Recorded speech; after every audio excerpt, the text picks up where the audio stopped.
Hello बच्चों, let's read the following question. Two identical satellites A and B are in circular orbits at altitudes of 500 km and 850 km respectively.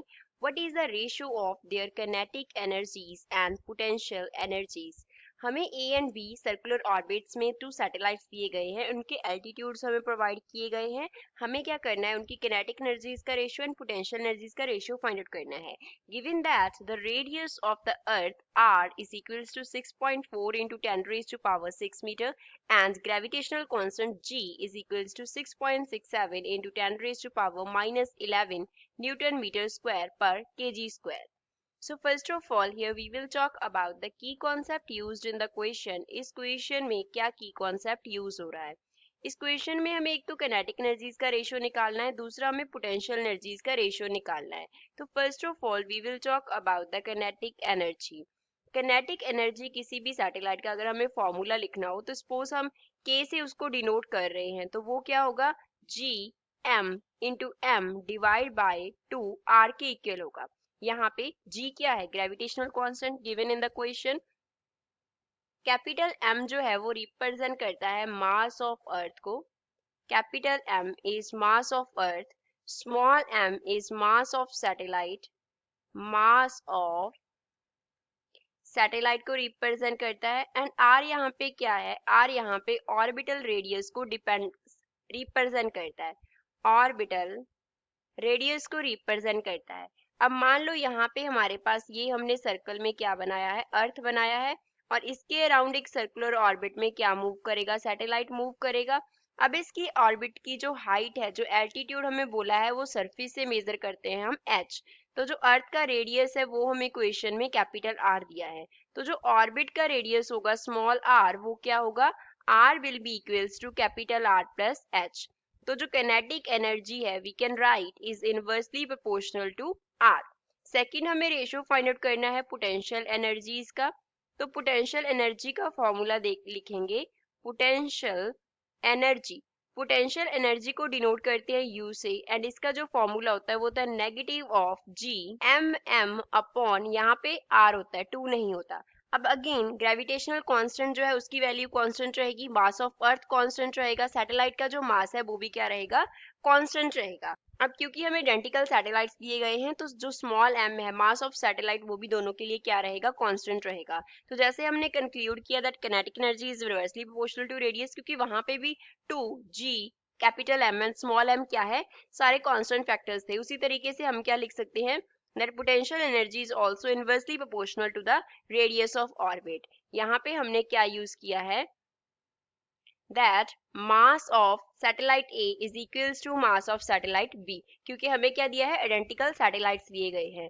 तो अगर हमें ratio find out करना है kinetic energies का, तो उसके लिए हम क्या लिखेंगे, kinetic energy of satellite A by kinetic energy of satellite B क्या होगा, inversely proportional to orbit radius है तो R भी अपॉन R ही हो जाएगा.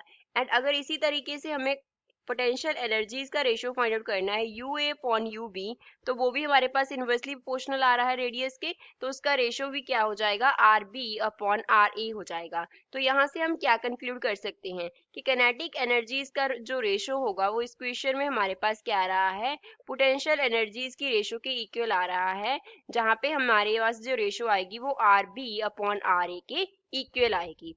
अब हम क्वेश्चन को सॉल्व करते हैं. क्वेश्चन में हमें जो A का हाइट दिया गया है वो कितना है, 500 किलोमीटर, B का दिया है 850 किलोमीटर. A का जो हाइट है HA वो कितना है, 500 किलोमीटर है. B का जो हाइट है HB वो दिया गया है हमें 850 किलोमीटर. तो अगर अर्थ के रेडियस की हम बात करें, कैपिटल R, अगर कैपिटल R अर्थ के रेडियस की बात करें तो वो है 6.4 into 10 raise to power 6 metre. तो पहले हम RA निकालते हैं. RA इक्वल होगा R प्लस HA के, जैसे हमने प्रीवियस की कॉन्सेप्ट में देखा. तो कैपिटल R का value 6.4 into 10 raise to power 6 है, प्लस h का वैल्यू हमें दिया गया है किलोमीटर में, तो उसको हम लिख सकते हैं 500 इंटू 10 रेज टू पावर 3. यहाँ पे हमने क्या यूज किया है, 1 kilometre is equals to 10 raise to power 3 metre. तो इसको हम फर्दर क्या लिख सकते हैं, RA is equals to 6.4 into 10 raise to power 6 plus 5 into 10⁵5, तो इसको 6 में कन्वर्ट करने के लिए लिख लेंगे 6.4 इंटू 10⁶6 है, प्लस साथ में 0.5 इंटू 10⁶6। इसको 10 से मल्टीप्लाई कर देंगे इस फैक्टर को, एंड 10 से क्या कर देंगे, डिवाइड कर देंगे। तो डिवाइड करने पे 0.5 आ जाएगा, एंड मल्टीप्लाई करने के ऊपर हमारे पास क्या आ जाएगा, 10⁶6 आ जाएगा। अब दोनों को ऐड कर देंगे, तो ऐड करने के ऊपर आर ए का जो वैल्यू है वो हमारे पास कितना आ जाएगा, 6.9 मल्टीप्लाई बाय 10⁶6, एंड यूनिट्स क्या होंगे, मीटर। इसी तरीके से हम अब आर बी फाइंड आउट करेंगे। आर बी के लिए हम क्या लिख सकते हैं, R B will be equals to R plus H B. तो आर का वैल्यू कितना है, 6.4 इंटू 10⁶6 है, प्लस एच बी का वैल्यू 850 किलोमीटर है। तो 850 किलोमीटर को मीटर में कन्वर्ट कर दिया 10⁻³ फैक्टर से। तो इसको भी हम क्या करेंगे, 10⁻³ है तो 10⁻6 में हम कन्वर्ट कर लेंगे 6.4 इंटू 10⁻6, प्लस यहाँ पे हम क्या करेंगे, 850 को 1000 से डिवाइड कर देंगे, एंड 10⁻³ है तो 1000 से क्या कर देंगे, मल्टीप्लाई कर देंगे, दैट इज 10⁻3। तो अब हमारे पास जो वैल्यू है वो क्या बन गया, 6.4 इंटू 10⁻6, प्लस यहाँ पे आ गया 0.850 मल्टीप्लाई बाय 10⁻6 आ गया। तो इसको ऐड करने के ऊपर हमारे पास आर बी का वैल्यू आ जाएगा 7.25 मल्टीप्लाई बाय 10⁻6, एंड यूनिट्स क्या है, मीटर। अब हम रेशो फाइंड आउट कर सकते हैं, so we can write kinetic energy of A divide by kinetic energy of B is equals to potential energy of A by potential energy of B. So this is further equals to RB upon RA. RB का value हमने कितना निकाला, 7.25 multiply by 10⁻6 divide by RA का value हमने निकाला 6.9 into 10⁻6। तो 10⁻6 cancel हो गया, तो 7.25 डिवाइड बाय 6.9, तो जो रेशियो है वो कितना आ गया, 1.05 आ गया। तो यहाँ से हम क्या लिख सकते हैं, that ratio of kinetic energies of the satellite is equals to ratio of potential energies of the satellite which is equals to 1.05. So this is final answer for the given question.